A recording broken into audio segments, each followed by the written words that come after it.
ಸಂಬಂಧ ಕಾಸ ಸಂಬಂಧವಾಗಿರಲಿ ಅಥವಾ ಬೇರೆ ಸಂಬಂಧವಾಗಿರಲಿ, ಮನುಷ್ಯನಾದವನು ಅದನ್ನು ಖುಷಿ ಖುಷಿಯಿಂದ ನಿಭಾಯಿಸಲು ಸಾಧ್ಯ. ನನ್ನ ಮಗ ರೋಗಪೀಡಿತನಾಗಿದ್ದ. ನನ್ನ ಬಳಿ ಅವನ ಔಷಧಿಗಾಗಿ ಸಹ ಹಣವಿರಲಿಲ್ಲ. ನಾನು ತುಂಬ ಪ್ರಯಾಸದಿಂದ ಬೇರೊಬ್ಬರ ಬಳಿ 1,000 ಹಣವನ್ನು ಸಾಲವಾಗಿ ಪಡೆದುಕೊಂಡೆ. ಅವರು ನನಗೆ ಸಹಾಯ ಮಾಡುವ ಭರವಸೆಯನ್ನು ನೀಡಿದರು. ನಾನು ಹಣವನ್ನು ತೆಗೆದುಕೊಂಡು ಮನೆಗೆ ಬಂದೆ. ನನ್ನ ಮಗನನ್ನು ಮೊದಲು ಡಾಕ್ಟರ್ ಬಳಿ ಕರೆದುಕೊಂಡು ಹೋಗಬೇಕೆಂದು ಯೋಚಿಸಿದೆ. ಆನಂತರ ನೆನಪಾಯಿತು, ಖಾಲಿ ಹೊಟ್ಟೆಯಲ್ಲಿ ಔಷಧಿಯು ಯಾವುದೇ ಪರಿಣಾಮ ಬೀರುವುದಿಲ್ಲ. ಈಗ ನನ್ನ ಹತ್ತಿರ 1,000 ರೂಪಾಯಿ ಇತ್ತು. ಅದರಿಂದ ನನ್ನ ಮಕ್ಕಳಿಗೆ ಊಟ ಸಹ ನೋಡಬೇಕಿತ್ತು ಮತ್ತು ಅವರಿಗಾಗಿ ಔಷಧಿ ವ್ಯವಸ್ಥೆ ಸಹ ಮಾಡಬೇಕಾಗಿತ್ತು. ಮೊದಲು ಮಕ್ಕಳಿಗೆ ಊಟವನ್ನೇ ಮಾಡಿಸೋಣ ಎಂದು ನಾನು ಪೇಟೆಗೆ ಹೋದೆ. ನಾನು ತರಕಾರಿ ಅಂಗಡಿಯವನಿಂದ ತರಕಾರಿಯನ್ನು ಖರೀದಿಸಿದೆ. ಅದೇ 1,000 ರೂಪಾಯಿಯಲ್ಲಿ 500ರ ನೋಟನ್ನು ಅವನಿಗೆ ನೀಡಿದೆ. ನಾನು ತರಕಾರಿಯನ್ನು ಕೊಂಡುಕೊಂಡೆ. ತರಕಾರಿ ಎಷ್ಟೊಂದು ದುಬಾರಿಯಾಗಿತ್ತು. ಆದರೆ ಆ ತರಕಾರಿ ಅಂಗಡಿಯವನು 450 ರೂಪಾಯಿಯನ್ನು ನನಗೆ ಮರಳಿ ನೀಡಿದ. ನಾನು ಮನೆಗೆ ಬಂದು ಹಣವನ್ನು ಎಣಿಸಿದಾಗ ಅವನಿಂದ ತಪ್ಪಾಗಿರಬಹುದು ಎಂದುಕೊಂಡೆ, ಏಕೆಂದರೆ ಆ ಅಂಗಡಿಯಲ್ಲಿ ತುಂಬ ರಶ್ ಇತ್ತು. ಆಗ ನನ್ನ ಮನಸ್ಸು ಹೇಳಿತು, ಅವನು ತುಂಬ ಬಡವನಿದ್ದಾನೆ, ನಾನು ಮರಳಿ ಹೋಗಿ ಅವನಿಗೆ ಹಣವನ್ನು ವಾಪಸ್ ಕೊಡಬೇಕು ಎಂದುಕೊಂಡೆ.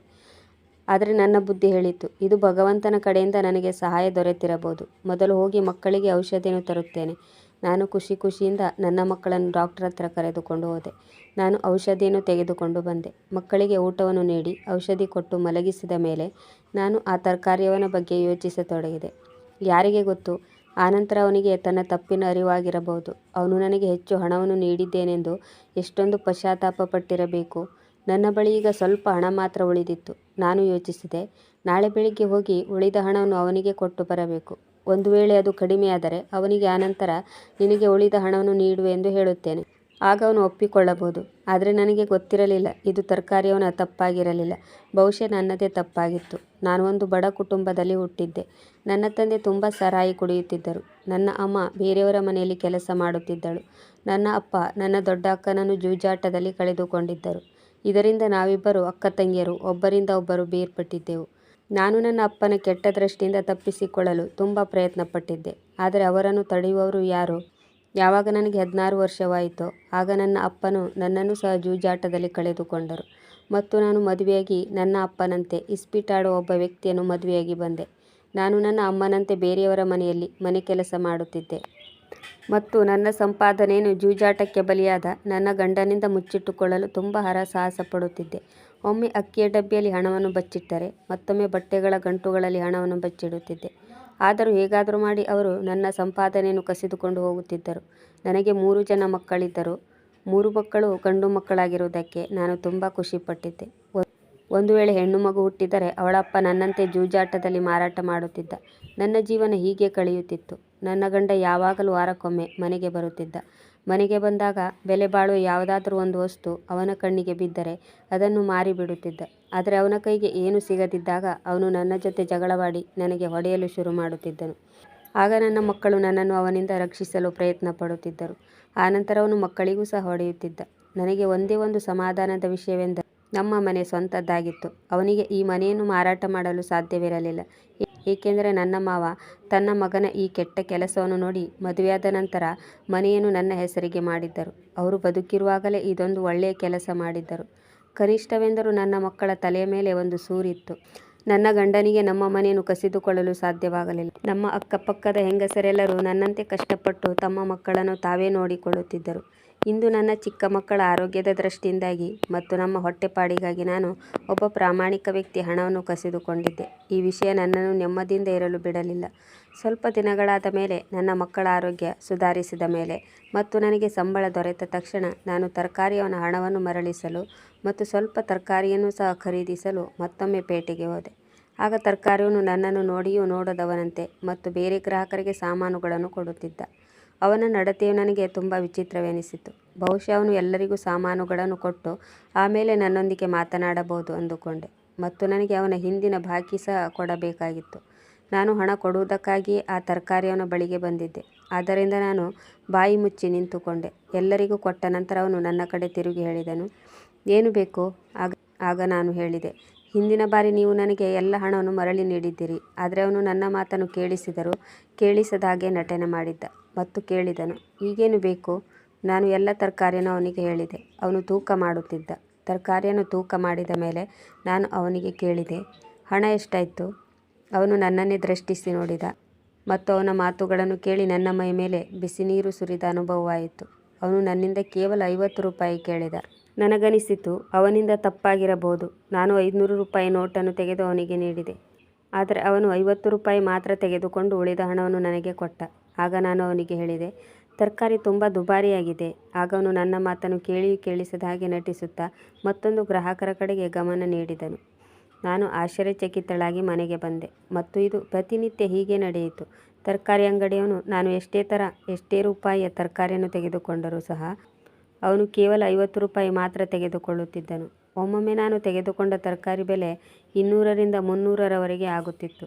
ಆದರೆ ಅವನು ನನ್ನಿಂದ ಕೇವಲ 50 ರೂಪಾಯಿಯನ್ನು ಮಾತ್ರ ತೆಗೆದುಕೊಳ್ಳುತ್ತಿದ್ದನು. ಯಾವಾಗಲೂ ನನ್ನನ್ನು ಕಾಯಿಸಿ ಬೇರೆಲ್ಲ ಗ್ರಾಹಕರಿಗೆ ಕೊಟ್ಟು ಅವರನ್ನು ಕಳುಹಿಸಿದ ಮೇಲೆ ನನಗೆ ತರಕಾರಿಯನ್ನು ಕೊಡುತ್ತಿದ್ದ. ಅಥವಾ ನನಗೆ ತರಕಾರಿ ಕೊಟ್ಟ ನಂತರ ಬೇರೆಲ್ಲರಿಗೂ ತರಕಾರಿಯನ್ನು ನೀಡುತ್ತಿದ್ದ. ಎಷ್ಟೇ ತರಕಾರಿ ತೆಗೆದುಕೊಂಡರೂ ಕೇವಲ ನನಗೆ 50 ರೂಪಾಯಿಗೆ ನೀಡುತ್ತಿದ್ದ. ಮೊದಲೆಲ್ಲ ನನಗೆ ಇದು ವಿಚಿತ್ರವೆನಿಸುತ್ತಿತ್ತು. ಆದರೆ ತರಕಾರಿ ಹಣ ಉಳಿಸುವುದರಿಂದ ನನ್ನ ಬೇರೆ ಬೇರೆ ಅವಶ್ಯಕತೆಗಳು ಈಗ ಪೂರ್ಣಗೊಳ್ಳುತ್ತಿದ್ದವು. ನಾನು ಸಹ ಯಾವಾಗಲೂ ತರಕಾರಿಯನ್ನು ತೆಗೆದುಕೊಳ್ಳಲು ಅವನ ಅಂಗಡಿಗೆ ಹೋಗತೊಡಗಿದೆ. 3 ತಿಂಗಳು ಕಳೆದಿತ್ತು. ನಾನು ಪ್ರತಿದಿನ ತರಕಾರಿ ತೆಗೆದುಕೊಳ್ಳಲು ಹೋದರೂ ಅಥವಾ ವಾರಕ್ಕೊಮ್ಮೆ ಹೋದರೂ ಅವನು 50 ರೂಪಾಯಿಯನ್ನು ಮಾತ್ರ ತೆಗೆದುಕೊಳ್ಳುತ್ತಿದ್ದ ಮತ್ತು ಒಳ್ಳೆಯ ತರಕಾರಿಯನ್ನೇ ಕೊಡುತ್ತಿದ್ದ. ಮತ್ತೆ ಬೇರೆ ಯಾರಿಗೂ ಅವನು ಇಷ್ಟು ಕಡಿಮೆ ಹಣದಲ್ಲಿ ತರಕಾರಿಯನ್ನು ಕೊಡುತ್ತಿರಲಿಲ್ಲ. ನಾನು ಅವನ ಬಳಿ ಹೋಗಬಾರದೆಂದು ತುಂಬ ಪ್ರಯತ್ನ ಪಡುತ್ತಿದ್ದೆ. ನಾನು ನನ್ನ ಒಬ್ಬ ಮಗನನ್ನು ಸಹ ಓದಿಸಲು ಸರ್ಕಾರಿ ಶಾಲೆಗೆ ಸೇರಿಸಿದೆ. ಆದ್ದರಿಂದ ನಾನು ಇವನಲ್ಲಿಯೇ ತರಕಾರಿಯನ್ನು ತೆಗೆದುಕೊಳ್ಳಬೇಕೆಂದು ನಿರ್ಧರಿಸಿದೆ. ಬೇರೆ ಯಾವುದಾದರೂ ಅಂಗಡಿಯಿಂದ ತರಕಾರಿ ತೆಗೆದುಕೊಂಡರೆ ನಾನು ಎಲ್ಲ ಹಣವನ್ನು ಕೊಡಬೇಕಾಗುತ್ತದೆ. ಅದನ್ನು ನನ್ನಿಂದ ಕೊಡಲು ಆಗುತ್ತಿರಲಿಲ್ಲ. ನಾನು ಯಾವಾಗಲೂ ತರಕಾರಿ ಅಂಗಡಿಗೆ ಹೋಗುವಾಗ ತರಕಾರಿಗೆ ನೀವು ಹಣವನ್ನು ಏಕೆ ತೆಗೆದುಕೊಳ್ಳುತ್ತಿಲ್ಲ ಎಂದು ಅವನಲ್ಲಿ ಕೇಳಲೇಬೇಕು ಎಂದುಕೊಂಡು ಹೋಗುತ್ತಿದ್ದೆ.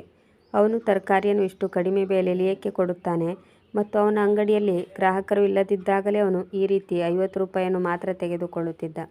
ಆದರೆ ನಾನು ಯಾವಾಗ ಹೋಗುತ್ತೇನೋ ಎಲ್ಲ ಸಂದರ್ಭದಲ್ಲಿ ಗ್ರಾಹಕರು ಇರುತ್ತಿದ್ದರು. ಆದ್ದರಿಂದ ನನಗೆ ಅವನೊಂದಿಗೆ ಮಾತನಾಡಲು ಅವಕಾಶವೇ ಸಿಗುತ್ತಿರಲಿಲ್ಲ. ಇದೆಲ್ಲದರ ಹಿಂದೆ ಅವನೇನಾದರೂ ಕೆಟ್ಟ ಉದ್ದೇಶವಿದ್ದರೆ ನಾನೊಬ್ಬಳು ಹೆಂಗಸಾಗಿ ನಾನು ಅದನ್ನು ಅಂದಾಜಿಸುತ್ತಿದ್ದೆ. ಆದರೆ ಅವನಿಗೆ ಆ ರೀತಿ ಯಾವುದೇ ಉದ್ದೇಶವಿರಲಿಲ್ಲ. ಏಕೆಂದರೆ ಅವನು ನನ್ನನ್ನು ತಲೆ ಎತ್ತಿ ಕೂಡ ನೋಡುತ್ತಿರಲಿಲ್ಲ ಮತ್ತು ಬೇರೆ ಯಾವ ಹೆಂಗಸನ್ನೂ ಸಹ ತಲೆ ಎತ್ತಿ ನೋಡುತ್ತಿರಲಿಲ್ಲ.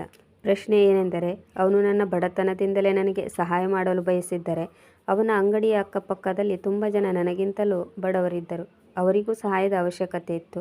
ಕೆಲವರು 2 ದಿನಗಳಿಂದ ಉಪವಾಸ ಇರುತ್ತಿದ್ದರು. ಸಹಾಯ ಮಾಡುವ ಮನಸ್ಸಿದ್ದರೆ ಅವನು ಅವರಿಗೆ ಸಹಾಯ ಮಾಡಬಹುದಿತ್ತು. ನನಗೆ ಏಕೆ ಸಹಾಯ ಮಾಡುತ್ತಿದ್ದಾನೆ? ನಾನಂತೂ ತುಂಬ ಯೋಚಿಸುತ್ತಿದ್ದೆ. ನನ್ನ ಎಲ್ಲ ಪ್ರಶ್ನೆಗಳಿಗೂ ಆ ತರಕಾರಿಯವನ ಬಳಿಯೇ ಉತ್ತರವಿತ್ತು. ಆದರೆ ಅವನ ಬಳಿ ಮಾತನಾಡುವ ಅವಕಾಶವೇ ದೊರೆಯುತ್ತಿರಲಿಲ್ಲ. ಒಂದು ದಿನ ನಾನು ಯಾರ ಮನೆಯಲ್ಲಿ ಕೆಲಸ ಮಾಡುತ್ತಿದ್ದೆನೋ ಆ ಮನೆಯಲ್ಲಿ ಒಂದು ದೊಡ್ಡ ಹಬ್ಬವಿತ್ತು. ಯಜಮಾನಿಯು ನನಗೆ ಹೇಳಿದಳು, ಪೇಟೆಗೆ ಹೋಗಿ ತರಕಾರಿ ತರಲು ರಾಮುವಿಗೆ ಸಹಾಯ ಮಾಡು. ನಾನು ಪೇಟೆಗೆ ಹೋದಾಗ ನನ್ನ ಕಾಲುಗಳು ಸ್ವತಃ ತನ್ನಿಂದ ತಾನೇ ಅವನ ಅಂಗಡಿಯ ಕಡೆ ನಡೆಯತೊಡಗಿದವು. ನಾನು ಯೋಚಿಸಿದೆ, ಇವತ್ತಂತೂ ಹಬ್ಬಕ್ಕೆ 2,000ದಿಂದ 3,000 ರೂಪಾಯಿಗಳ ತರಕಾರಿ ಬೇಕು.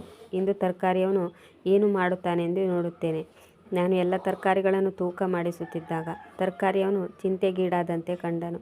ಆದರೆ ಅವನು ಗಂಭೀರವಾಗಿ ಎಲ್ಲ ತರಕಾರಿಗಳನ್ನು ತೂಕ ಮಾಡುತ್ತಿದ್ದನು. ಆದರೆ ಹಣ ಕೊಡುವ ಸರದಿ ಬಂದಾಗ ನಾನು ಅವನ ಕೈಗೆ 5,000 ಕೊಟ್ಟೆ. ಆದರೆ ಎಂದಿನಂತೆ ಅವನು 5,000 ರೂಪಾಯಿಯಲ್ಲಿ ಕೇವಲ 50 ರೂಪಾಯಿ ಕಟ್ ಮಾಡಿ ಬಾಕಿಯ ಮೊತ್ತವನ್ನು ನನಗೆ ಮರಳಿ ನೀಡಿದನು.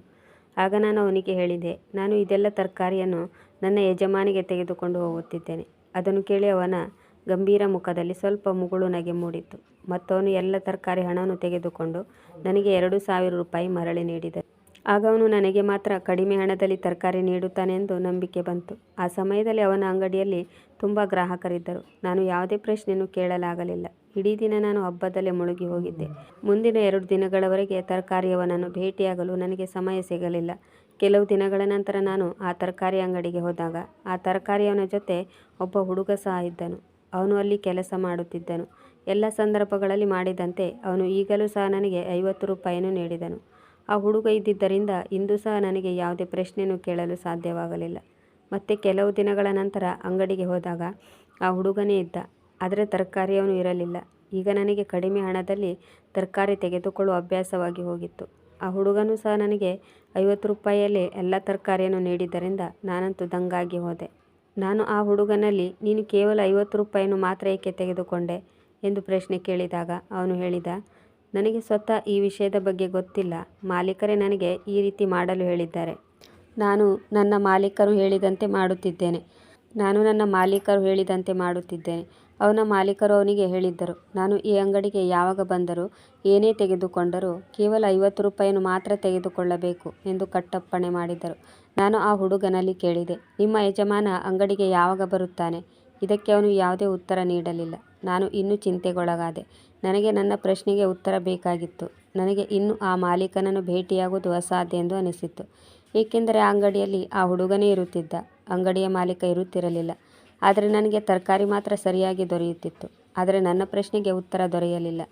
ಆ ದಿನಗಳಲ್ಲಿ ನನ್ನ ಇಬ್ಬರು ದೊಡ್ಡ ಹುಡುಗರು ಶಾಲೆಗೆ ಹೋಗಲು ಶುರು ಮಾಡಿದ್ದರು. ನಾನು ನನ್ನ ಉತ್ತಮ ಭವಿಷ್ಯದ ಕನಸು ಕಾಣುತ್ತಿದ್ದೆ ಮತ್ತು ಕಡಿಮೆ ಬೆಲೆಯ ತರಕಾರಿ ಮತ್ತು ಸಾಮಾನುಗಳಿಂದಲೇ ಎಲ್ಲವೂ ಸಾಧ್ಯವಾಗಿತ್ತು. ನಾನು ಇದಕ್ಕೂ ಮೊದಲು ನನ್ನ ಮಕ್ಕಳ 2 ಹೊತ್ತಿನ ಊಟಕ್ಕಾಗಿ ಪರದಾಡುತ್ತಿದ್ದೆ. ಆದರೆ ನನ್ನ ಬಳಿ ಅಲ್ಪ ಸ್ವಲ್ಪ ಹಣ ಉಳಿಯತೊಡಗಿದಾಗ ನಾನು ಮಕ್ಕಳ ಓದಿನ ಬಗ್ಗೆ ಚಿಂತಿಸತೊಡಗಿದೆ. ಈಗ ಮಕ್ಕಳು ಓದಿ ಯಾವುದಾದರೂ ಒಂದು ಹಂತಕ್ಕೆ ತಲುಪುತ್ತಾರೆ ಎಂಬ ಆಶಾಭಾವನೆ ನನಗಿತ್ತು. ಬಹುಶಃ ನನ್ನ ಕಷ್ಟಕರ ಜೀವನ ಇಲ್ಲಿಗೆ ಮುಗಿಯುತ್ತದೆ ಎಂದುಕೊಂಡೆ. ನಾನಂತೂ ಹೆಚ್ಚು ಓದಿರದಿದ್ದರೂ ಕನ್ನಡ ಓದಲು ಬರೆಯಲು ಬರುತ್ತಿತ್ತು ಮತ್ತು ಅಲ್ಪ ಸ್ವಲ್ಪ ಲೆಕ್ಕ ಮಾಡುವುದು ಗೊತ್ತಿತ್ತು. ಅದರಿಂದ ನನಗೆ ಗೊತ್ತಿದ್ದ ಹಾಗೆ ನಾನು ತರಕಾರಿಯ ಲೆಕ್ಕವನ್ನು ಬರೆಯಲು ಶುರು ಮಾಡಿದೆ. ಏಕೆಂದರೆ ಮುಂದೆ ನನ್ನ ಜೀವನದಲ್ಲಿ ತುಂಬ ಹಣ ಬಂದಾಗ ನಾನು ಆ ತರಕಾರಿಯವನ ಸಾಲವನ್ನು ತೀರಿಸಬೇಕೆಂದು ಅಂದುಕೊಂಡೆ. ತರಕಾರಿಯವರ ಈ ರಹಸ್ಯವನ್ನು ನಾನು ನನ್ನ ಮಕ್ಕಳಿಗೂ ಸಹ ತಿಳಿಸಿರಲಿಲ್ಲ. ಏಕೆಂದರೆ ಮಕ್ಕಳು ಮಾತನಾಡುತ್ತಾ ತನ್ನ ಗೆಳೆಯರಲ್ಲಿ ಹೇಳಿಕೊಂಡರೆ ನನಗೆ ಇನ್ನೂ ಕಷ್ಟವಾಗಬಹುದು. ಏಕೆಂದರೆ ಇದು ನನ್ನ ಗೌರವದ ಪ್ರಶ್ನೆಯಾಗಿತ್ತು. ನಾನು ಬಡವಳಾಗಿದ್ದರೂ ಇಲ್ಲಿಯವರೆಗೆ ನನ್ನ ಗೌರವಕ್ಕೆ ಧಕ್ಕೆ ತಂದುಕೊಂಡಿರಲಿಲ್ಲ. ಈ ತರಕಾರಿಯವನು ನಿನಗೆ ಕಡಿಮೆ ಬೆಲೆಯಲ್ಲಿ ಏಕೆ ತರಕಾರಿ ಕೊಡುತ್ತಾನೆ ಎಂದು ಎಲ್ಲರೂ ನನ್ನನ್ನು ಪ್ರಶ್ನೆ ಕೇಳುತ್ತಿದ್ದರು. ಇಲ್ಲಿಯವರೆಗೆ ಸುಮಾರು 7-8 ತಿಂಗಳು ಕಳೆದಿತ್ತು. ಇಲ್ಲಿಯವರೆಗೆ ನಾನು ಆ ವ್ಯಕ್ತಿಯೊಂದಿಗೆ ಇದರ ಬಗ್ಗೆ ಕೇಳಲಾಗಲಿಲ್ಲ. ಕೊನೆಗೊಂದು ದಿನ ನನಗೆ ಅವಕಾಶ ಸಿಕ್ಕಿತ್ತು. ನಾನು ಸಂಜೆ ಕೆಲಸದಿಂದ ಲೇಟಾಗಿ ಮನೆಗೆ ಬರುತ್ತಿದ್ದೆ. ಆಗ ನಾನು ತರಕಾರಿ ತೆಗೆದುಕೊಳ್ಳಬೇಕೆಂದು ತರಕಾರಿ ಅಂಗಡಿಗೆ ಹೋದಾಗ ಅಂಗಡಿಯ ಮಾಲೀಕನು ಅಲ್ಲಿ ಹಾಜರಿದ್ದರು. ಮತ್ತೊಬ್ಬ ಹುಡುಗ ಇವತ್ತು ಇರಲಿಲ್ಲ ಮತ್ತು ಯಾವುದೇ ಗ್ರಾಹಕರು ಇರಲಿಲ್ಲ. ನಾನು ಅಂಗಡಿಗೆ ಹೋಗುತ್ತಿದ್ದಂತೆ ಅವನಲ್ಲಿ ಕೇಳಿಯೇ ಬಿಟ್ಟೆ, ನೀನು ನನಗೆ ಕೇವಲ 50 ರೂಪಾಯಿಯಲ್ಲಿ ತರಕಾರಿಯನ್ನು ಏಕೆ ಕೊಡುತ್ತಿದ್ದೀಯಾ? ಇದಕ್ಕೆ ಕಾರಣವೇನು? ನೀನು ಈ ರೀತಿ ಏಕೆ ನನಗೆ ಸಹಾಯ ಮಾಡುತ್ತಿದ್ದೀಯಾ? ಆಗ ಅವನು ಇಷ್ಟೇ ಹೇಳಿದ, ನನಗೆ ಹೇಳು, ನಾನು ಹೀಗೆ ಮಾಡುವುದರಿಂದ ನಿನಗೆ ಏನಾದರೂ ಸಹಾಯವಾಗುತ್ತಿದೆಯೇ? ಹಾಂ, ನಾನು ಇದರಿಂದಾಗಿ ನಮ್ಮಿಬ್ಬರು ಮಕ್ಕಳನ್ನು ಶಾಲೆಗೆ ಸೇರಿಸಿದೆ. ಮನೆಯಲ್ಲಿ ಚಿಕ್ಕ ಪುಟ್ಟ ಸಾಮಾನುಗಳನ್ನು ಸಹ ತೆಗೆದುಕೊಂಡೆ.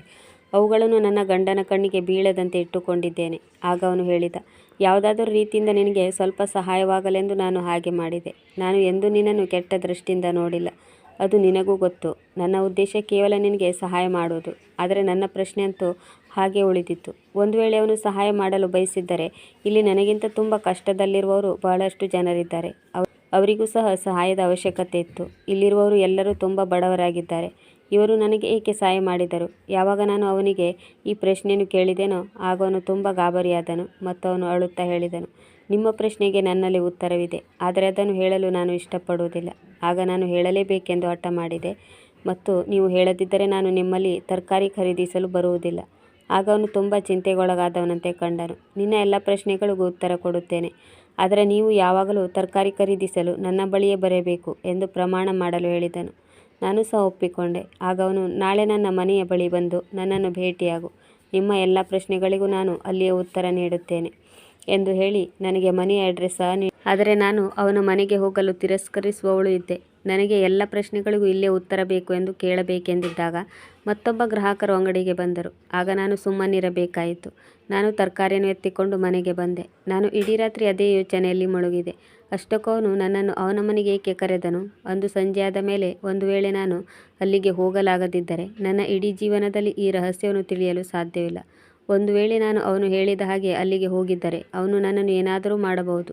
ಗಂಡಸರನ್ನು ಹೀಗೆ ನಂಬಬಾರದು. ನನ್ನ ಜೀವನದಲ್ಲಿ ನಾನು ಭೇಟಿಯಾದ ಎಲ್ಲ ಗಂಡಸರು ಇದೇ ರೀತಿ ಇದ್ದರು. ಆದರೆ ಕೇವಲ ಈ ತರಕಾರಿಯವನು ಮಾತ್ರ ಸ್ವಲ್ಪ ಒಳ್ಳೆಯವನಾಗಿ ಕಂಡಿದ್ದ.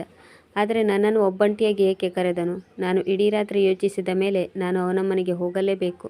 ಒಂದು ವೇಳೆ ಅವನು ನನ್ನ ಜೊತೆ ಏನಾದರೂ ಅಸಭ್ಯವಾಗಿ ವರ್ತಿಸಿದರೆ ನಾನು ನನ್ನನ್ನು ರಕ್ಷಣೆ ಮಾಡಿಕೊಳ್ಳುವಷ್ಟು ಸಮರ್ಥಳಾಗಿದ್ದೇನೆ. ನಾನು ಸುಮ್ಮನಿರುವುದಿಲ್ಲ. ಈಗ ಸಂಜೆಯಾಗುವುದನ್ನೇ ನಾನು ಕಾಯುತ್ತಿದ್ದೆ. ನಾನು ಬೇಗ ಕೆಲಸದಿಂದ ಮರಳಿ ಬಂದೆ. ನಾನು ನನ್ನ ಚಿಕ್ಕ ಮಗನನ್ನು ನನ್ನ ಇಬ್ಬರು ದೊಡ್ಡ ಮಕ್ಕಳೊಂದಿಗೆ ಬಿಟ್ಟು ಅವರಿಗೆ ಎಲ್ಲ ಸರಿಯಾಗಿ ತಿಳಿಸಿ ಹೇಳಿದೆ, ಮನೆಯಿಂದ ಹೊರಬರಬೇಡಿ, ನಾನು ಬೇಗ ಬಂದು ಬಿಡುತ್ತೇನೆ, ಒಂದು ಅರ್ಜೆಂಟ್ ಕೆಲಸದ ಮೇಲೆ ಹೋಗುತ್ತಿದ್ದೇನೆ ಎಂದು ಹೇಳಿ ನನ್ನ ಸೀರೆಯ ಸೆರಗಿನೊಳಗೆ ಒಂದು ಬೆತ್ತದ ಕೋಲನ್ನು ಅಡಗಿಸಿಟ್ಟುಕೊಂಡು ನಾನು ಹೊರಟು ಬಂದೆ. ಬೆತ್ತವನ್ನು ನಾನು ನನ್ನ ಕಷ್ಟದ ಪರಿಸ್ಥಿತಿಯಲ್ಲಿ ಅವಶ್ಯಕತೆ ಇದ್ದಾಗ ಬಳಸಬೇಕೆಂದು ಇಟ್ಟುಕೊಂಡಿದ್ದೆ. ನಾನು ಅವನ ಮನೆಯ ಸಮೀಪ ಬರುತ್ತಿದ್ದಂತೆ ನನ್ನ ಹೃದಯ ಬಡಿತ ಇನ್ನೂ ಹೆಚ್ಚಾಯಿತು. ನಾನು ಅವನ ಮನೆಯ ಬಾಗಿಲ ಬಳಿ ನಿಂತು ಮತ್ತೊಮ್ಮೆ ಯೋಚಿಸಿದೆ. ಇಲ್ಲಿಂದಲೇ ಮರಳಿ ಹೊರಟು ಹೋಗೋಣ ಎಂದುಕೊಂಡೆ.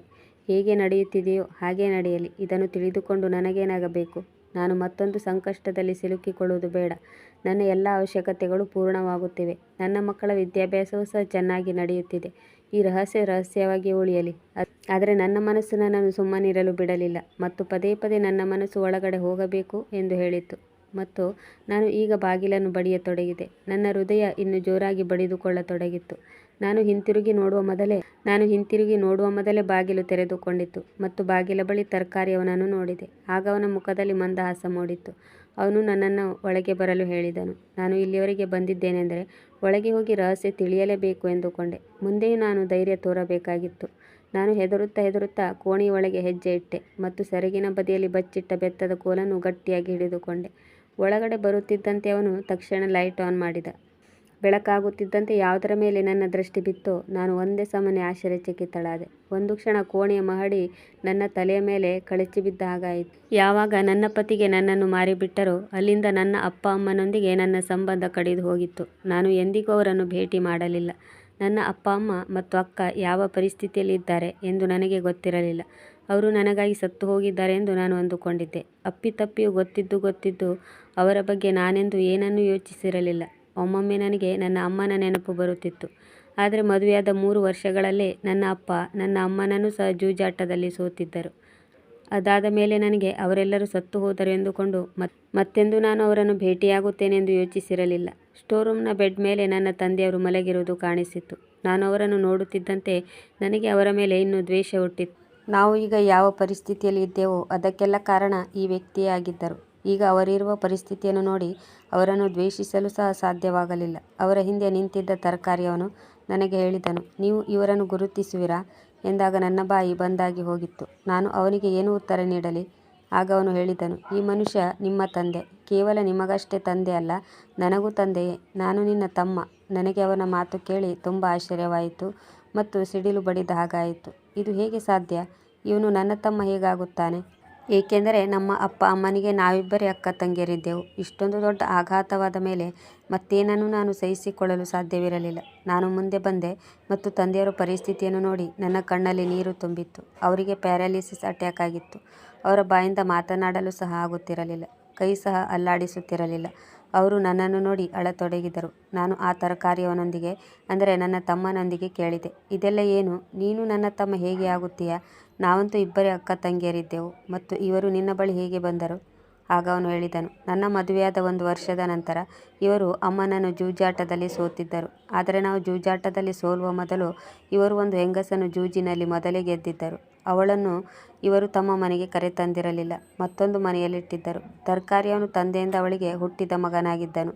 ಅವನಿಗೆ ಜನ್ಮ ನೀಡುತ್ತಲೇ ಆ ಹೆಂಗಸು ಮರಣ ಹೊಂದಿದಳು. ಭಗವಂತನ ಲೀಲೆ ಹೇಗಿತ್ತೆಂದರೆ ಆ ಮಹಿಳೆಯ ಅಣ್ಣನೇ ಅಮ್ಮನನ್ನು ಮದುವೆಯಾಗಿದ್ದನು. ಆದ್ದರಿಂದ ನನ್ನ ಅಮ್ಮನೇ ಈ ಮಗುವನ್ನು ಸಾಕಿ ಸಲುಹಿದಳು. ಆ ಮಗು ದೊಡ್ಡವನಾಗುತ್ತಿದ್ದಂತೆ ತನ್ನ ಅಪ್ಪನ ಹಾಗೆ ಆಗಬಾರದೆಂದು ಅಮ್ಮ ಅವನಿಗೆ ಒಳ್ಳೆಯದು ಯಾವುದು ಕೆಟ್ಟದ್ದು ಯಾವುದು ಎಲ್ಲವನ್ನು ಹೇಳಿ ಸರಿಯಾದ ಸಂಸ್ಕಾರ ನೀಡಿದರು. 3 ವರ್ಷಗಳ ಹಿಂದೆ ನಮ್ಮ ಅಮ್ಮ ತೀರಿಕೊಂಡಿದ್ದಾರೆ. ಇವನು ದೊಡ್ಡವನಾಗುತ್ತಿದ್ದಂತೆ ನನ್ನ ಅಕ್ಕನ ಬಗ್ಗೆ ತಿಳಿದುಕೊಳ್ಳಲು ಪ್ರಯತ್ನಿಸಿದನು. ಅವಳು ಮದುವೆಯಾದ ಮೇಲೆ ಮಗುವಿಗೆ ಜನ್ಮ ನೀಡುತ್ತಲೇ ಮರಣ ಹೊಂದಿದಳು. ಮಗು ಸಹ ಮರಣ ಹೊಂದಿತ್ತು ಎಂದು ಅವನಿಗೆ ಗೊತ್ತಾಯಿತು. ಈಗ ಈ ಪ್ರಪಂಚದಲ್ಲಿ ಅವನಿಗಿರುವ ಸಂಬಂಧಿಕರು ಯಾರೆಂದರೆ ಒಬ್ಬ ಅಪ್ಪನಾಗಿದ್ದ ಮತ್ತು ಇನ್ನೊಬ್ಬಳು ನಾನು, ಅವನ ಅಕ್ಕನಿದ್ದೆ. ಅವನು ನಮ್ಮಿಬ್ಬರ ಬಗ್ಗೆ ನಾವೆಲ್ಲಿದ್ದೇವೆ ಎಂದು ತಿಳಿದುಕೊಳ್ಳಲು ಪ್ರಯತ್ನಿಸಿದನು. ಅದರ ಜೊತೆಗೆ ಅವನು ಹೆಚ್ಚು ಓದಿಲ್ಲವಾದ್ದರಿಂದ ಅವನಿಗೆ ಯಾವುದೇ ನೌಕರಿ ಸಹ ಸಿಗಲಿಲ್ಲ. ಆದ್ದರಿಂದ ತರಕಾರಿಯ ಗಾಡಿಯನ್ನು ಇಡಲು ಶುರು ಮಾಡಿದನು. ತುಂಬ ಕಷ್ಟಪಟ್ಟು ಮನಸ್ಸಿಟ್ಟು ಕೆಲಸ ಮಾಡುತ್ತಿದ್ದನು. ಈಗ ದೊಡ್ಡ ತರಕಾರಿ ಅಂಗಡಿಯನ್ನು ಸಹ ಇಟ್ಟಿದ್ದನು. ಸಮಾಜದಲ್ಲಿ ಅವನಿಗೆ ತುಂಬ ಗೌರವವಿತ್ತು. ಒಂದು ದಿನ ಅವನಿಗೆ ಅಪ್ಪ ಸಿಕ್ಕಿದ್ದರು. ಅವರು ಯಾವ ಪರಿಸ್ಥಿತಿಯಲ್ಲಿ ಇದ್ದರು ಎಂದರೆ ಅವರನ್ನು ನೋಡಿ ನನ್ನ ತಮ್ಮ ತುಂಬ ಮರುಗಿದನು ಮತ್ತು ಅವರನ್ನು ತನ್ನ ಮನೆಗೆ ಕರೆದುಕೊಂಡು ಬಂದನು. ಅಪ್ಪನನ್ನು ನೋಡಿಕೊಳ್ಳುವುದಕ್ಕಾಗಿಯೇ ಈಗ ಅವನು ಅಂಗಡಿಯಲ್ಲಿ ಒಬ್ಬ ಹುಡುಗನಿಟ್ಟಿದ್ದ. ಏಕೆಂದರೆ ಈಗ ಅವನು ಅಪ್ಪನ ಬಳಿ ನಿಂತು ಸ್ವತಃ ಅವನೇ ಅಪ್ಪನನ್ನು ನೋಡಿಕೊಳ್ಳುತ್ತಿದ್ದನು. ಏಕೆಂದರೆ ಅಪ್ಪನಿಗೆ ಮಾತನಾಡಲು ಆಗುತ್ತಿರಲಿಲ್ಲ ಮತ್ತು ಸ್ವತಃ ಊಟ ಮಾಡಲು ಸಹ ಆಗುತ್ತಿರಲಿಲ್ಲ. ಅವನು ನನ್ನ ಬಗ್ಗೆಯೂ ಕೇಳಿ ತಿಳಿದುಕೊಂಡನು. ನನ್ನ ಬಗ್ಗೆ ತಿಳಿದ ತಕ್ಷಣ ಅವನು ತುಂಬ ದುಃಖಿತನಾದನು. ಆದ್ದರಿಂದ ತನ್ನ ಕಡೆಯಿಂದ ಅವನು ನನಗೆ ಸಹಾಯ ಮಾಡಲು ಎಲ್ಲ ರೀತಿಯಿಂದಲೂ ಪ್ರಯತ್ನಿಸಿದನು. ಅವನು ಅದಕ್ಕಾಗಿಯೇ ನನ್ನ ಸ್ವಾಭಿಮಾನಕ್ಕೆ ಧಕ್ಕೆ ಬಾರದಿರಲಿ ಎಂದು ಕೇವಲ 50 ರೂಪಾಯಿಗಳನ್ನು ಮಾತ್ರ ತೆಗೆದುಕೊಳ್ಳುತ್ತಿದ್ದನು. ಒಂದು ವೇಳೆ ಅವನು ನನಗೆ ಫ್ರೀಯಾಗಿ ಸಾಮಾನುಗಳನ್ನು ನೀಡುತ್ತಿದ್ದರೆ ಮಾರನೇ ದಿನ ನಾನು ಅವನ ಅಂಗಡಿಗೆ ತರಕಾರಿ ಖರೀದಿಸಲು ಬರುವುದಿಲ್ಲ ಎಂದು ಅವನಿಗೆ ಗೊತ್ತಿತ್ತು. ಏಕೆಂದರೆ ಮೊದಮೊದಲು ಅವನು ತಪ್ಪು ಲೆಕ್ಕ ಹಾಕಿ ನನಗೆ ಹಣವನ್ನು ಹಿಂತಿರುಗಿಸುತ್ತಿದ್ದಾನೆ ಎಂದುಕೊಂಡಿದ್ದೆ. ಆದರೆ ಅವನ ಹಣದಿಂದ ನನ್ನ ಮನೆಯ ಎಲ್ಲ ಅವಶ್ಯಕತೆಗಳು ಪೂರ್ಣಗೊಳ್ಳಲು ಶುರುವಾಗುತ್ತಿದ್ದಂತೆ ನಾನು ಸಹ ಅವನ ಅಂಗಡಿಯನ್ನೇ ಹುಡುಕಿಕೊಂಡು ಹೋಗುತ್ತಿದ್ದೆ. ಇದು ಬಡ ತಮ್ಮನಿಂದ ತನ್ನ ಬಡ ಅಕ್ಕನಿಗೆ ಸಹಾಯ ಮಾಡುವ ಪ್ರಯತ್ನವಾಗಿತ್ತು. ಇದನ್ನೆಲ್ಲ ಕೇಳಿ ನನ್ನ ಕಣ್ಣಿನಲ್ಲಿ ಕಣ್ಣೀರು ಹರಿಯತೊಡಗಿತ್ತು. ನಾನು ಭಗವಂತನಿಗೆ ಧನ್ಯವಾದ ಹೇಳಿದೆ. ಭಗವಂತನು ನನಗೆ ಅಪ್ಪ ಮತ್ತು ಗಂಡನ ರೂಪದಲ್ಲಿ ಒಳ್ಳೆಯ ಮನುಷ್ಯರನ್ನು ಕೊಡದಿದ್ದರೆ ಏನಾಯಿತು, ಆದರೆ ತಮ್ಮನ ರೂಪದಲ್ಲಂತೂ ಒಬ್ಬ ಒಳ್ಳೆಯ ವ್ಯಕ್ತಿಯನ್ನೇ ನೀಡಿದ್ದಾನೆ. ಈಗ ನಾನು ಮನಸ್ಸಿನಲ್ಲಿ ಯೋಚಿಸತೊಡಗಿದೆ. ನನ್ನ 3 ಜನ ಮಕ್ಕಳು ಸಹ ಒಳ್ಳೆಯ ದಾರಿಯಲ್ಲಿ ಸಾಗುವಂತೆ ಮಾಡುವೆ. ಓದುವುದರ ಜೊತೆಗೆ ಅವರಿಗೆ ಉತ್ತಮ ಸಂಸ್ಕಾರವನ್ನು ಕಲಿಸುವೆ. ಇದಕ್ಕೂ ಮೊದಲು ನಾನು ಅವರ ಸಂಸ್ಕಾರದ ಬಗ್ಗೆ ಅಷ್ಟೊಂದು ಗಮನ ನೀಡಿರಲಿಲ್ಲ. ಇದರ ಜೊತೆಗೆ ನಾನು ಬಹುದೊಡ್ಡ ಮನಸ್ಸಿನಿಂದ ನನ್ನ ತಂದೆಯವರನ್ನು ಕ್ಷಮಿಸಿದೆ. ಏಕೆಂದರೆ ಅವರು ನಮ್ಮ ಜೊತೆ ಏನು ಆಟವಾಡಿದ್ದರೋ ಅದರ ಶಿಕ್ಷೆಯು ಅವರಿಗೆ ಜೀವಂತ ಇರುವಾಗಲೇ ದೊರೆತಿತ್ತು. ಭಗವಂತನು ನರಕದಲ್ಲಿ ಅವರ ಪಾಪದ ಲೆಕ್ಕ ಚುಕ್ತಾ ಮಾಡುತ್ತಾನೆ. ನನ್ನ ಅಮ್ಮನ ಪರವಾಗಿ ಸಹ ನಾನು ಆ ಮನುಷ್ಯನನ್ನು ಕ್ಷಮಿಸಿದೆ. ನಾನು ನನ್ನ ತಮ್ಮನ ಮನೆಗೆ ಬಂದು ಹೋಗುತ್ತಿರುತ್ತೇನೆ ಎಂದು ಅವನಿಗೆ ಅಭಯ ನೀಡಿದೆ ಮತ್ತು ನಮ್ಮ ತಂದೆಯವರ ಆರೋಗ್ಯವನ್ನು ವಿಚಾರಿಸಿಕೊಳ್ಳುವೆ. ಆಗ ನನ್ನ ಗಂಡನ ಬಗ್ಗೆ ನನ್ನ ತಮ್ಮ ಹೇಳಿದನು, ಭಾವನನ್ನು ಯಾರೋ ತುಂಬ ಕಷ್ಟಪಟ್ಟು ಸಾರಾಯಿ ಚಟವನ್ನು ಬಿಡಿಸುವ ಕುಡುಕರ ಸಾಂತ್ವನ ಕೇಂದ್ರಕ್ಕೆ ಅಡ್ಮಿಟ್ ಮಾಡಿದ್ದಾರೆ. ಅವರು ಮುಂದಿನ ಕೆಲವು ದಿನಗಳಲ್ಲಿ ಉತ್ತಮ ವ್ಯಕ್ತಿಯಾಗಿ ನಿಮ್ಮ ಮುಂದೆ ಬರಲಿದ್ದಾರೆ ಎಂದಾಗ ನನ್ನ ಬಾಯಿಂದ ಮಾತುಗಳೇ ಹೊರಡಲಿಲ್ಲ. ನಾನು ನನ್ನ ತಮ್ಮನಿಗೆ ಹೇಗೆ ಧನ್ಯವಾದಗಳನ್ನು ಹೇಳಲಿ?